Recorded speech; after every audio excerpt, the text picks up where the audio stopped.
السلام علیکم۔ اسکول سے واپسی پر ننھے میاں گھر میں داخل ہوئے تو سلام کیے بغیر ہی سیدھے اپنے کمرے میں چلے گئے۔ کچھ دیر بعد دروازے کی گھنٹی بجنے پر ننھے کی امی نے دروازے کے پاس جا کر پوچھا، کون ہے؟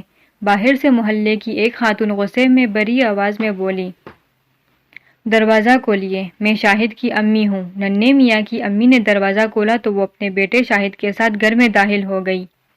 کہاں ہے ننھا؟ میں تو اسے بہت اچھا بچہ سمجھتی تھی، لیکن اس نے تو حد ہی کر دی۔ بہن، آخر ہوا کیا ہے؟ کچھ بتائیے تو صحیح۔ ننھے میاں کی امی نے نرم لہجے میں شاہد کی امی سے پوچھا۔ ہونا کیا ہے؟ میرے بیٹے کا رنگ کالا ہے، لیکن اس کا یہ مطلب تو نہیں کہ آپ کا بیٹا اپنے دوستوں کے ساتھ مل کر اسے کالو کالو کہہ کر چھیڑتا رہے۔ آج شاہد روتے روتے گھر واپس آیا ہے۔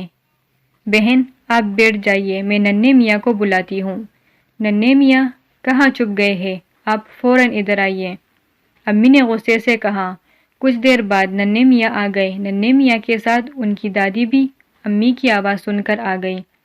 شاہد کی امی نے دادی کو سلام کیا اور ساری بات بتائی۔ یہ سب سن کر دادی کہنے لگی، ننھے میاں، مجھے آپ سے ایسی امید نہیں تھی۔ دادی، شاہد بھی مجھے روزانہ چھیڑتا ہے، ننھے میاں نے اپنی صفائی دیتے ہوئے کہا۔ ارے، بچوں میں یہ گندی عادت کیسے پیدا ہو گئی؟ دادی نے اپنے ماتھے پر ہاتھ مارتے ہوئے کہا۔ پھر دادی دونوں بچوں کو سمجھاتے ہوئے بولی، کسی کے برے نام رکھنا، لمبے کو لمبو، موٹے کو موٹو اور چھوٹے قد والے کو چھوٹو یا ٹگنا کہہ کر اس کا مذاق اڑانا بہت بری بات ہے۔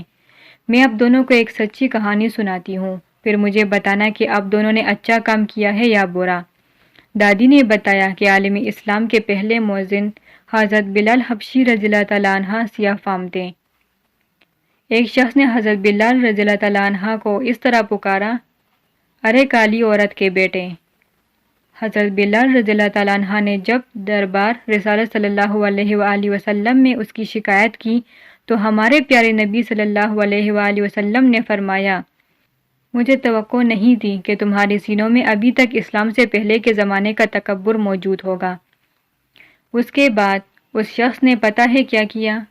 دادی نے درمیان میں کہا، ننھے میاں اور شاہد میاں، تم دونوں اسے غور سے سنو۔ اس شخص نے اپنا چہرہ زمین پر رکھ دیا اور کہا کہ بلال رضی اللہ تعالیٰ عنہ، جب تک آپ اپنا پاؤں میرے چہرے پر نہیں رکھیں گے، میں اس وقت تک ہرگز اپنا سر زمین سے نہیں اٹھاؤں گا۔ آخر اس شخص کے بہت ضد کرنے پر حضرت بلال رضی اللہ تعالیٰ عنہ نے اپنا پاؤں اس شخص کے چہرے پر رکھا۔ دادی نے دونوں بچوں سے پوچھا، میرے پیارے بچوں، اب بتاؤ تم دونوں اچھا کام کر رہے تھے یا برا؟ ننھے میاں فوراً بولے، دادی، واقعی یہ تو بہت برا کام ہے۔ شاہد، مجھے معاف کر دو، میں آئندہ کبھی تمہیں ایسا نہیں کہوں گا۔ شاہد نے اٹھ کر ننھے میاں کو گلے لگایا اور کہا، مجھے بھی معاف کر دو، میں بھی آئندہ تمہیں تنگ نہیں کروں گا۔ دونوں بچوں کو یوں ملتا دیکھ کر شاہد کی امی کا غصہ ختم ہو گیا اور ننھے میاں کی والدہ اور دادی بھی خوش ہو گئی۔ مزید ویڈیوز دیکھنے کے لیے ہمارا چینل سبسکرائب کریں۔